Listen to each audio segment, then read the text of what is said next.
중국 이커머스 기업들이 국내 점유율을 빠르게 높여가면서 직구, 역직구 시장 판도가 다시 한번 요동치고 있습니다. 전문가들은 국내 이커머스 기업이 살아남기 위해서는 고객 서비스 강화와 해외 직구 서비스 확대가 필수적이라고 조언하고 있습니다. 이호진 기자입니다.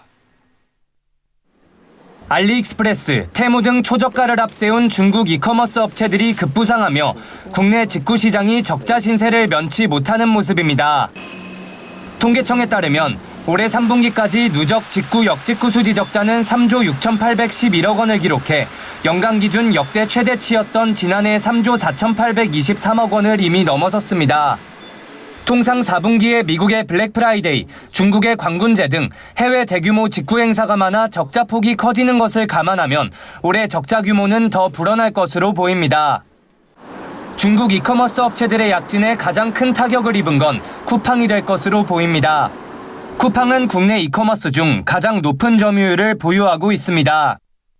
앱 리테일 분석 서비스에 따르면 쿠팡의 앱 한국인 사용자는 지난해 10월 2,896만 명에서 지난 10월 2,846만 명으로 별반 차이가 없는 반면 알리익스프레스 앱의 한국인 사용자는 같은 기간 297만 명에서 613만 명으로 테무 앱의 한국인 사용자 수는 지난 8월 51만 명에서 10월 265만 명으로 급증했습니다.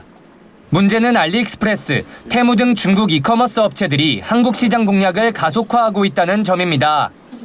알리익스프레스는 올해 한국 시장에 막대한 자금을 투자해 무료 배송 서비스를 확대하고 배송 기간을 단축한 데 이어 내년에는 한국 물류센터 구축에 나설 것이라는 전망이 나오고 있습니다.